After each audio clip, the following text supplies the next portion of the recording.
오늘 말씀은 누가복음 20장 19절에서 26절입니다. 찾으신 줄 알고 봉독하겠습니다. 서기관들과 대제사장들이 예수의 이 비유는 자기들을 가리켜 말씀하심인 줄 알고 즉시 잡고자 하되 백성을 두려워하더라. 이에 그들이 엿보다가 예수를 총독의 다스림과 권세 아래에 넘기려 하여 정탐들을 보내어 그들로 스스로 의인인 채 하며 예수의 말을 책잡게 하니 그들이 물어 이르되 선생님이여 우리가 아노니 당신은 바로 말씀하시고 가르치시며 사람을 외모로 취하지 아니하시고 오직 진리로서 하나님의 도를 가르치시나이다. 우리가 가이사에게 세를 바치는 것이 옳으니까 옳지 않으니까 하니 예수께서 그 관계를 아시고 이르시되 데나리온 하나를 내게 보이라. 누구의 형상과 글이 여기 있느냐? 대답하되 가이사의 것이니라. 이르시되 그런즉 가이사의 것은 가이사에게 하나님의 것은 하나님께 바치라 하시니 그들이 백성 앞에서 그의 말을 능히 책잡지 못하고 그의 대답을 놀랍게 여겨 침묵하니라. 아멘.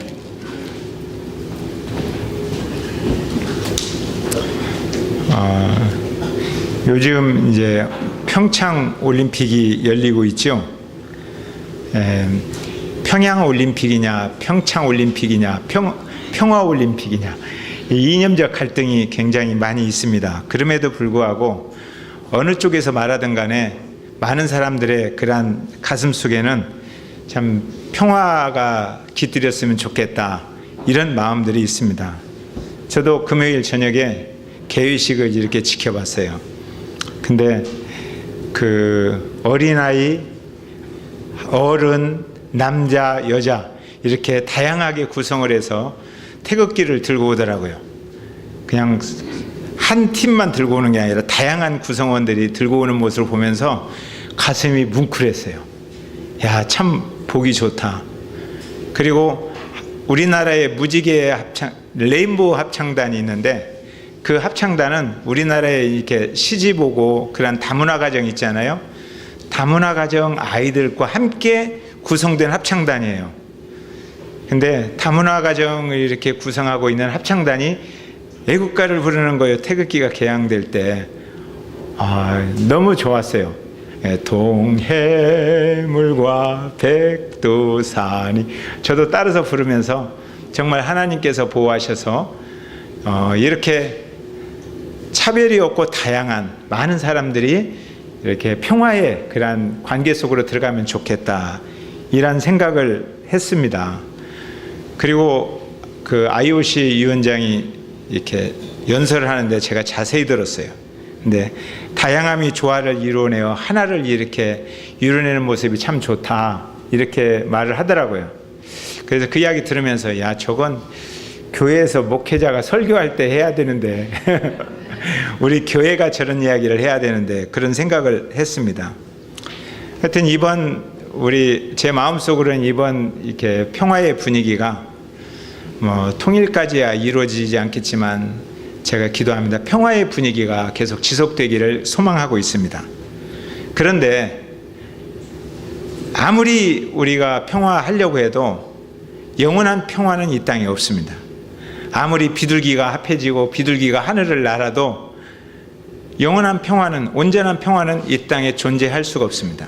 하나님과 화목하지 않는 가운데서 추구하는 평화는 온전하지도 않고 영원하지도 않습니다. 십자가에서 피 흘려 죽으신 예수 그리스도, 우리 주님만이 진정한 평화입니다.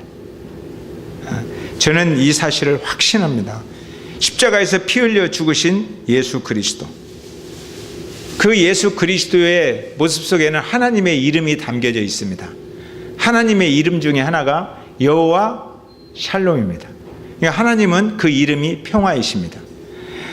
그래서 이 땅에 죄로 얼룩진 이 수많은 사람들과 하나님의 관계가 평화의 관계가 되기를 그토록 소망하셔서 예수 그리스도를 보내셨고, 예수 그리스도는 이란 하나님의 의지를 가슴에 품고 이 세상을, 하나님이 이 세상을 이처럼 사랑하신 그 복음을 가슴에 새기고 이 땅에 오셔서 화목 제물이 되셨습니다. 그 이름을 믿는 모든 자에게 구원을 선포하시고 평화의 복음을 우리에게 주신 것입니다. 그래서 민수기 저자는 일찍이 하나님의 이러한 마음을 6장 26절에서 이렇게 우리에게 전해줍니다. 여호와는 그 얼굴을 내게로 향하여 드사 평강 주시기를 원하노라. 아멘. 이 시간 하나님의 평화가 여러분 가운데 충만했으면 좋겠습니다. 옆 사람에게 샬롬, 샬롬. 그 손 좀 잡고 하나님께서 평강 주시기를 원합니다. 예, 하나님께서 평강 주시기를 원합니다. 그런데 살다 보면 여러분들이 정말 항상 평화롭습니까? 여기 예배 드릴 때 하나님 말씀을 듣고 하나님께서 평강 주시기를 원합니다. 그러면, 그리고 노래 부르면 막 평화가 밀려오는 것 같아요. 평화, 평화로다 하늘 위에서 내려오네. 야, 내가 평화롭구나. 그리고 집에 갔더니 아이고, 원수가 거기 원수가 집에서 살아요. 가지고 아내와 남편이 부딪히고 부모와 자녀가 부딪히면서 평화는 다 없어져요. 일터에 일하러 나가서 거기서 평화롭게 살려고 했는데 직장 상사와 또는 찾아오는 사람들과 관계가 어려워져요. 그래서 평화를 잃어버리고 이 세상에 근심된 일이 많고, 거기 가서는 그 노래 부르지. 앞에 이 세상에 근심된 일이 많고 참 평화가 없구나. 아, 세상이 이렇구나. 세상을 보니까 평화가 없어요. 그래서 혈압이 올라가고 근심과 걱정이 깊어지고 외롭기도 하고 때로는 우울증이 생기기도 하고 뭐 그러잖아요. 왜 이럴까요? 왜 이럴까? 우리는 두 나라에서 사는 이중 국적자예요. 그죠? 우리는 하나님 나라 예수 그리스도를 믿고 하나님 나라를 바라보는 순간 하나님 나라의 시민권자가 되었어요. 천국 백성이 되었어요. 그래서 와, 나는 하나님 나라의 시민권자고 천국 백성이구나. 그리고 보니까 내가 어디서 살아요? 세상에서 살고 있어요. 그러니까 하나님 나라에도 법이 있고 세상 나라에도 법이 있어요. 그러니까 우리는 하나님 나라 법도 지켜야 되고 세상 나라 법도 지켜야 되는 거예요. 그러니까 두 나라 법을 한꺼번에 지키려니까 다른 사람보다 좀 더 힘들어요. 그래서 열심을 품고 게으르지 말고 하나님 나라 섬기면서 이 땅에서 살아가자. 그래도 힘들어요. 그리고 평화를 유지하기가 힘들다는 겁니다. 우리 교회에 필리핀 노동자들이 있어요. 그럼 필리핀 노동자들이 어느 나라 법을 지켜야 될까요? 필리핀 나라 법도 지켜야 되고 우리나라 법도 지켜야 돼요. 우리나라 법하고 필리핀 법이 같으면 큰 문제가 없어요. 근데 우리나라와 필리핀 법이 충돌하면 굉장히 힘들어요. 그래서 필리핀 법으로, 그런 문화로 우리나라에서 살아가면 우리 교회 사람들도 눈치예요. 그리고 아이고 저것들 저거 열대지방에 살면서 미개해서 그렇다고 그러면서 욕을 해요. 그러니까 우리나라 법을 잘 못 지키면 욕을 얻어먹으니까 눈치를 봐요. 필리핀 법을 지키면서도 우리나라 사람의 눈치를 보다가 우리나라 법하고 꽝 충돌이 된다. 그러면 어떻게 돼요? 우리나라의 법에 저촉되어서 이미그레이션 감옥에 갇히기도 하고 추방까지 되는 거예요. 너는 나가라. 그것하고 비슷해요. 세상 나라에 속하면서 우리는 하나님 나라 법을 가지고 사는 거예요. 근데 세상 나라 법하고 하나님 나라 법하고 같이 가면 아무렇지도 않아요. 근데 하나님의 나라 법과 세상 나라 법이 꽝 충돌한다. 그러면 우리는 세상 눈치를 봐야 돼요. 그러다가 세상 법 잘못 지키면 감옥에다 가고 박해도 가고 박해도 받고 추방도 당해야 돼요. 이 문제에 대한 고민이 있어요. 그런데 제사장과 지금 서기관들이 예수님이 싫은 거예요. 자기들의 문제를 지어가니까. 근데 오늘 이 말씀 전에 포도원 이야기를 하면서 포도원 주인의 자녀들이 왔는데 니네들이 기득권만 생각하면서 자녀들을 죽였다. 아들을 죽였다. 그러니까 가만히 듣고 보니까 예수님이 지금 자기들 이야기하는 것 같아요. 화가 나가지고 예수님을 죽이고 싶어요. 근데 죽일 수가 없어요. 백성들이 너무너무 좋아하는 거예요. 그러니까 이 질문, 아주 민감한 그런 질문을 딱 던지는 거예요. 그 질문이 오늘 22절 질문이에요. 이거 뜨나요? 네. 오늘 예배 시간 찬양하다가 사라져서 22절 시작.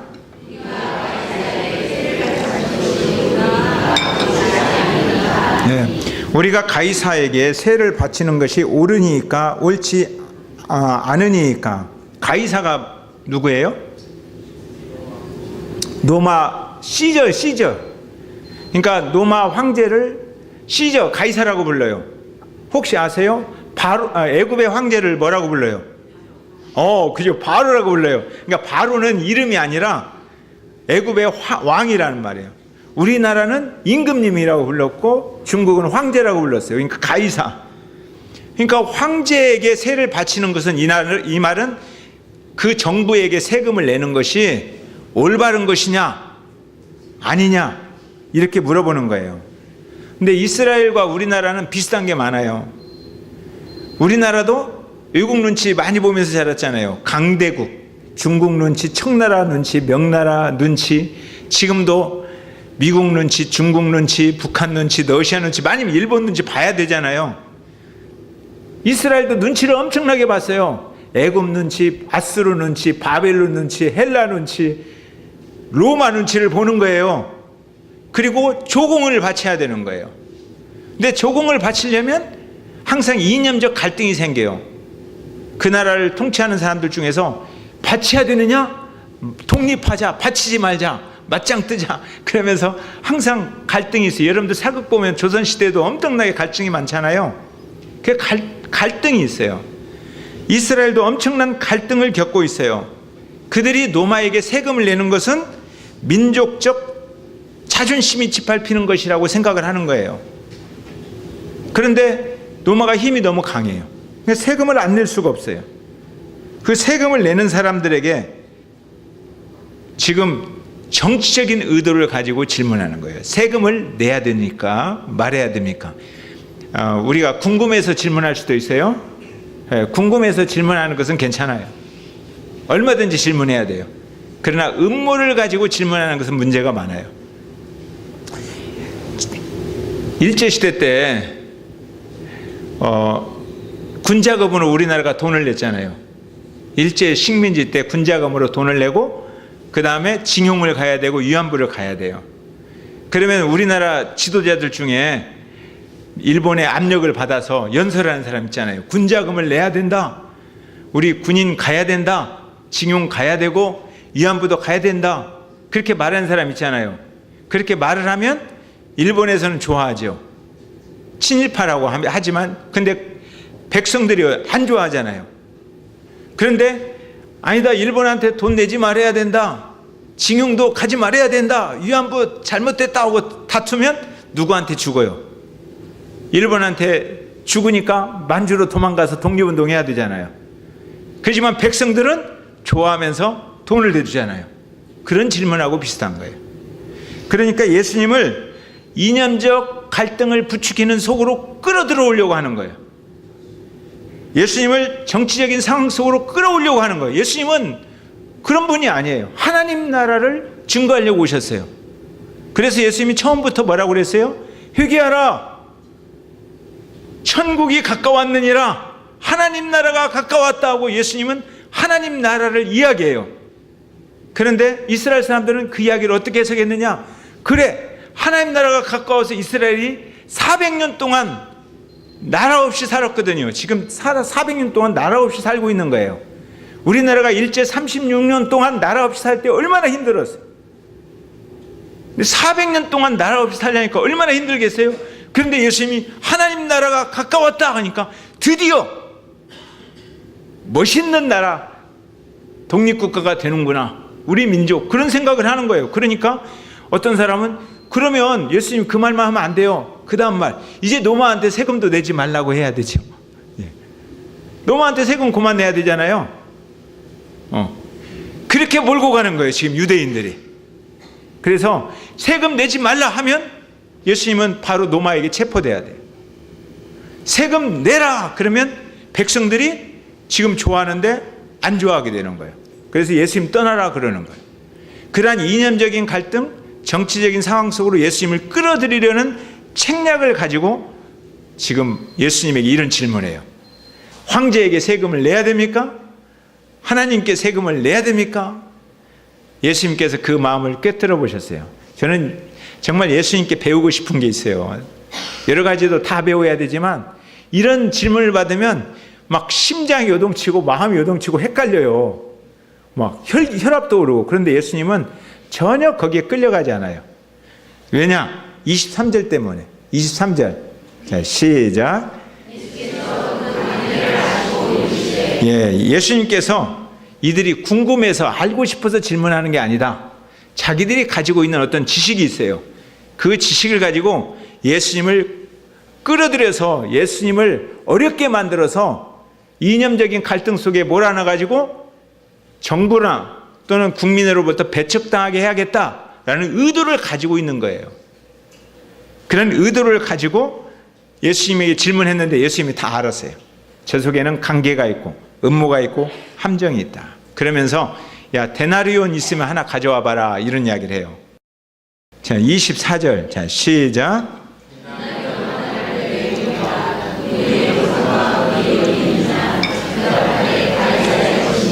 데나리온은 그 시대에 사용되고 있는 노마 돈이에요. 노마 돈.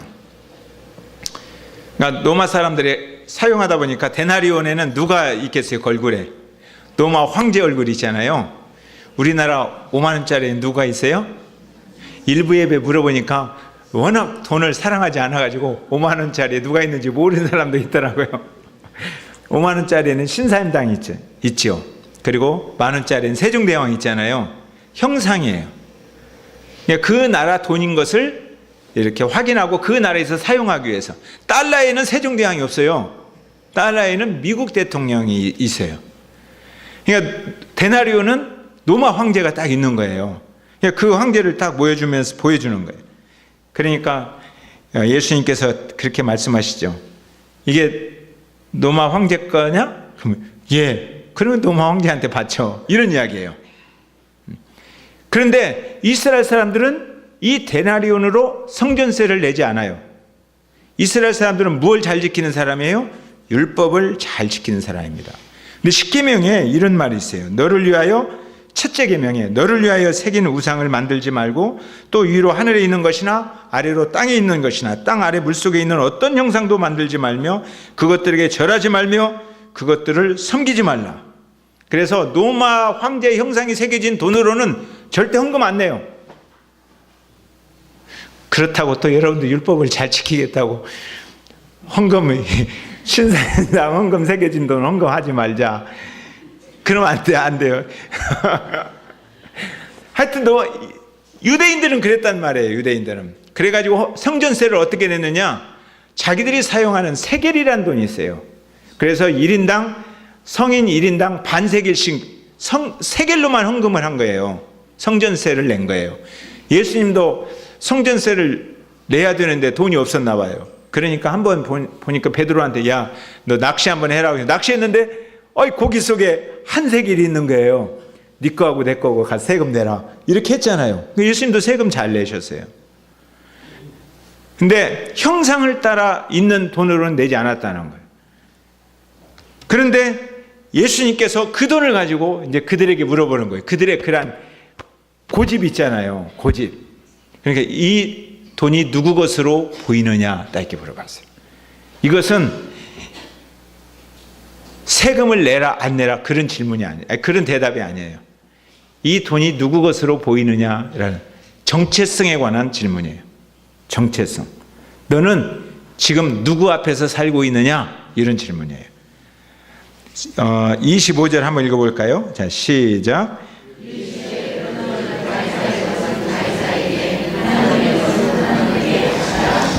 세금을 내야 된다. 내지 말아야 된다. 지금 이 이야기를 듣고 싶은 거예요. 그들은. 근데 예수님은 이렇게 말했지만 이 말의 의도는 그래요. 세금도 내고 헌금도 내라 이렇게 해석하면 안 돼요. 이렇게 해석하는 사람도 있긴 있어요. 근데 이 말이 아니라 가이사 앞에 서 있는 사람은 가이사의 법을 따르고 하나님 앞에 서 있는 사람은 하나님의 법을 따르라 이런 이야기예요. 네가 지금 누구 앞에 서 있느냐 이거예요. 너는 지금 누구 앞에 서 있느냐 이런 의도가 포함되어 있어요. 너는 하나님의 백성으로서 하나님의 법을 지키면서 이 세상을 맞서 싸울 때 세상을 싸워 이겨라 라는 그런 의미가 포함되어 있어요. 하나님의 법으로 세상의 법을, 하나님의 법과 세상의 법을 양다리 걸쳐서 살아갈 수는 없어요. 같으면 살아갈 수 있어요. 근데 충돌되면 살아갈 수가 없어요. 그럴 때 하나님의 법으로 세상의 법을 이겨라. 그런데 여러분들이 하나님의 법으로 살아가는 사람들이 세상 법으로 살아가는 사람을 이길 수 있어요, 없어요? 확률은 50%예요. 같이 싸우면 확률은 50%예요. 최선을 다해서. 그런데 여러분들이 이기기가 힘들어요. 살아가는 삶의 자세가 달라요. 세상 사람들은 자녀들 공부시키는 일에, 그리고 돈 버는 일에, 직장 생활하는 일에, 성공하는 일에 마음을 다하고 힘을 다하고 목숨을 다하고 생명을 다하면서 열심히 일해요. 그러죠? 그래서 나도 마음을 다해서 자녀 공부시키고 생명을 다해서 돈도 벌고 그러려고 하는데 하나님께서 딱 브레이크 거는 거예요. 야, 네 마음과 생명과 목숨과 그것은 하나님께 집중해라는 거예요. 하나님께. 그러면서도 이 세상에서 싸워서 이기라 이렇게 말하는 거예요. 그러니 얼마나 힘들어요. 두 가지 다 하려니까. 우리는 이중국적자로서 두 가지를 다 해야 되는 거예요. 한 몸으로 두 나라의 삶을 살아야 되는 거예요.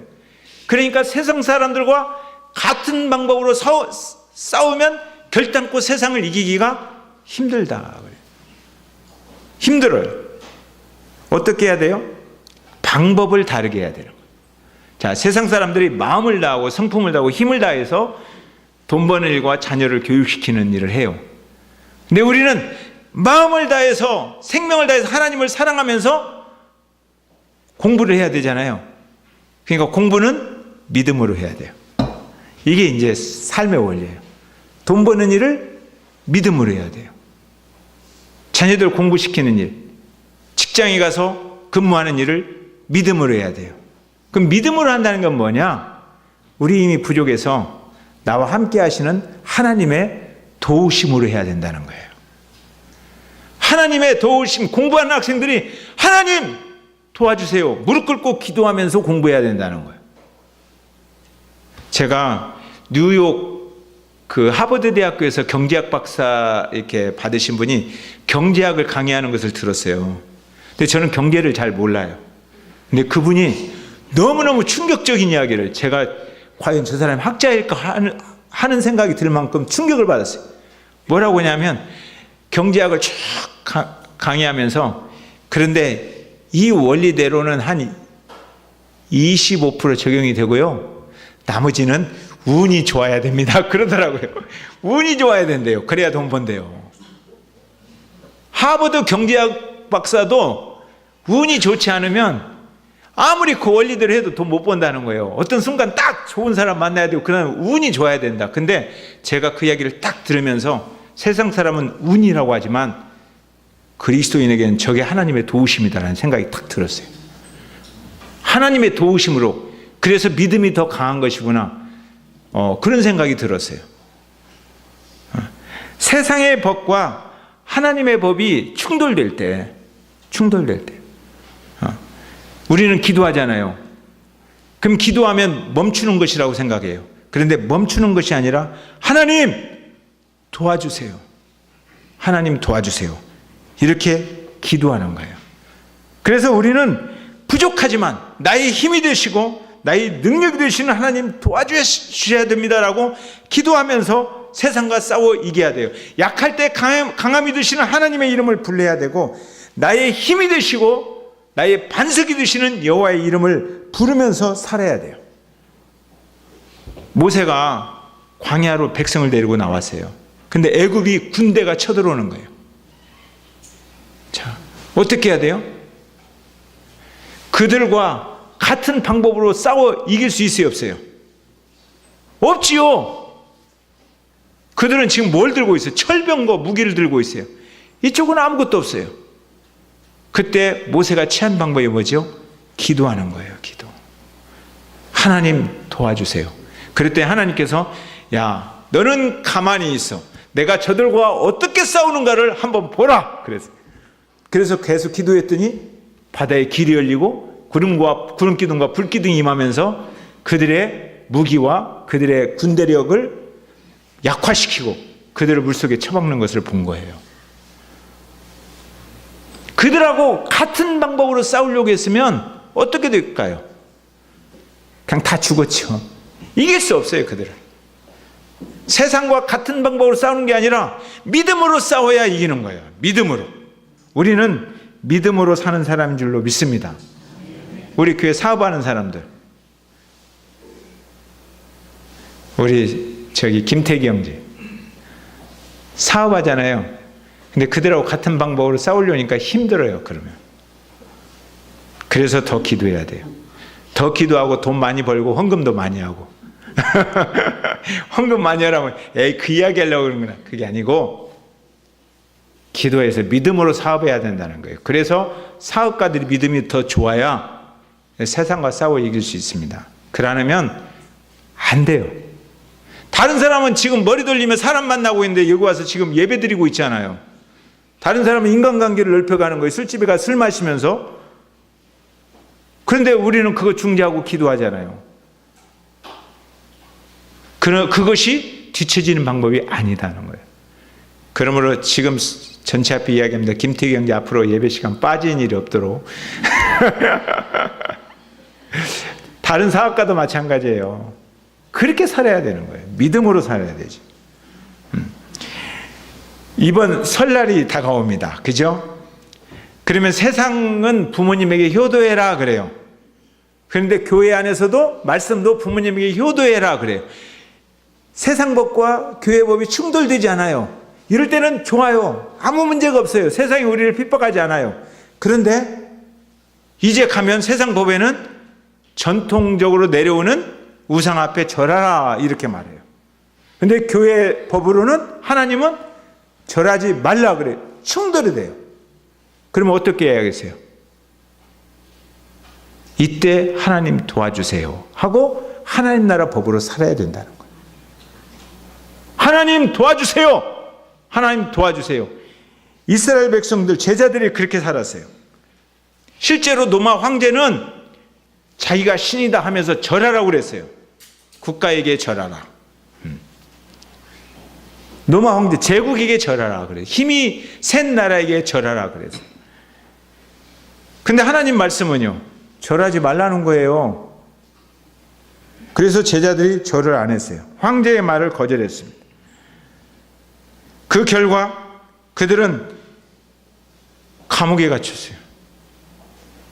세상의 눈치를 보다가 세상으로부터 지는 것 같았어요. 근데 제자들의 삶을 한번 주목해 보십시오. 믿음으로 세상과 싸워나가는 방법이 제자들에게 있어요. 그들이 감옥에 갔어요. 검을 들고 같이 검으로 싸운 게 아니라는 말이에요. 만일에 그들이 검을 들었을 때 검으로 같이 싸웠더라면 다 죽었어요. 제자들. 살아날 사람이 없어요. 근데 예수님께서 검을 도로 꽂으라 그랬잖아요. 그리고 무엇으로 싸우라고? 예수님의 이름, 평화의 왕이신 평화의 왕의 이름으로, 사랑의 왕이신 사랑의 왕 이름으로 싸우라 그랬어요. 그래서 그들이 감옥에 가서 평화의 왕이신 사랑의 왕이신 예수 그리스도의 이름을 불렀어요. 하나님 도와주세요. 도와주세요. 그들이 기도했더니 옥문이 흔들렸어요. 그들이 기도했더니 묶었던 사슬이 풀렸어요. 그들이 기도했더니 감옥문이 열렸어요. 이렇게 살아가는 사람들을 믿음의 사람들이다 이렇게 말해요. 그래서 이들이 서로 간에 격려하면서 의인은 오직 믿음으로 말미암아 살리라 이렇게 말한 거예요. 믿음으로 살아갑시다. 아멘. 우리는 세상과 맞서 싸울 때 믿음으로 살아가야 돼요. 그리고 힘들 때마다 기도해야 돼요. 하나님 도와주세요. 이게 믿음으로 사는 방법이에요. 하나님 도와주세요. 누가복음을 기록한 사람이 누가잖아요. 근데 누가가 사도행전도 기록했어요. 그러니까 누가복음 지금 우리가 설교하고 있는 이 성경 내용이 사도행전의 흐름하고 같이 흘러가요. 근데 사도행전 시작할 때 예수님이 승천하셨어요. 부활하신 예수님이 승천했어요. 제자들은 예수님과 함께 할 때 힘을 얻었어요. 그런데 예수님이 떠나버렸어요. 어떻게 하지? 우리는 지금 성령님이 계시잖아요. 성령님은 오시지도 않았어요. 우리는 복음서라는 예수님의 말씀이 기록된 말씀이 있어요. 그들은 예수님의 말씀도 없었어요. 복음서도 없었어요. 오로지 예수님께서 하셨던 말씀이 가슴속에 남아있을 뿐이에요. 아무것도 없어요. 그들은 당황했어요. 두려웠어요. 이제 그리스도인이 되었고 부활을 경험했는데 이제 믿음으로 살아가야 되는데 세상이 너무 강해요. 그래서 그들은 밖으로 나가지 못했어요. 문을 거르잠그고 두려워서 어찌할 바를 몰랐어요. 저는 이때가 땅이 혼돈하고 공허하며 흑암이 깊음이 있는 것과 같다, 그런 생각이 들었어요. 제자들이 어찌할 바를 모르는 거예요. 어떻게 해야 될까? 며칠 동안요? 10일 동안 그랬어요. 그들이 그렇게 할 때에 이 세상에서 어떻게 살아가지? 예수님도 없고 성령님도 안 계시고 말씀도 없고 어떻게 살아갈까? 믿음으로 살아가는 방법을 몰라서 두려워하면서 그들이 한 가지 모여서 기도했다, 이렇게 누가가 기록해요. 그들이 모여서 문을 거르잠궜지만 모인 무리가 간절히 기도했다. 그러니까 그 10일 동안은 생명의 교회, 이 땅에 하나님이 통치하시는 하나님의 나라가 잉태되기 위한 진통이었어요. 산통. 그 진통을 겪어요. 그랬더니 그들이 간절히 기도한 후에 10일 후에 하늘이 흔들리기 시작하는 거예요. 성령이 불에 혀같이 임하시는 거예요.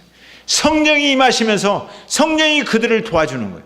그들은 움츠렸던 두려웠던 가슴을 활짝 펴고 잠겼던 문을 활짝 열고 밖으로 뛰쳐나간 거예요.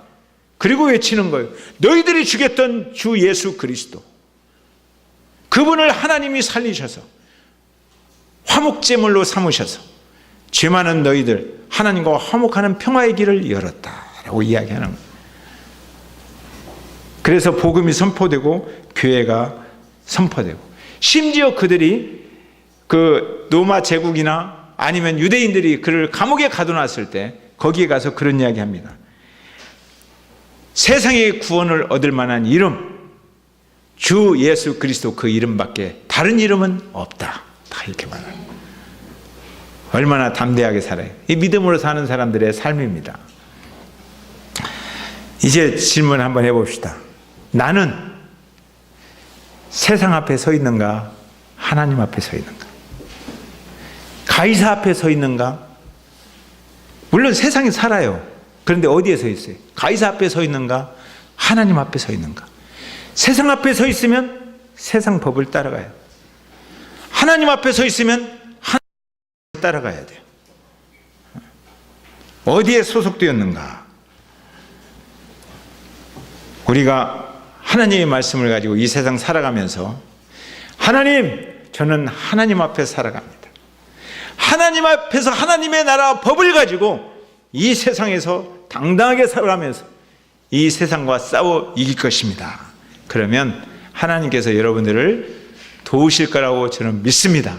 아멘. 이런 믿음으로 살아가면 믿음이 승리하는 것입니다. 357장 믿음이 이기네 찬양합시다.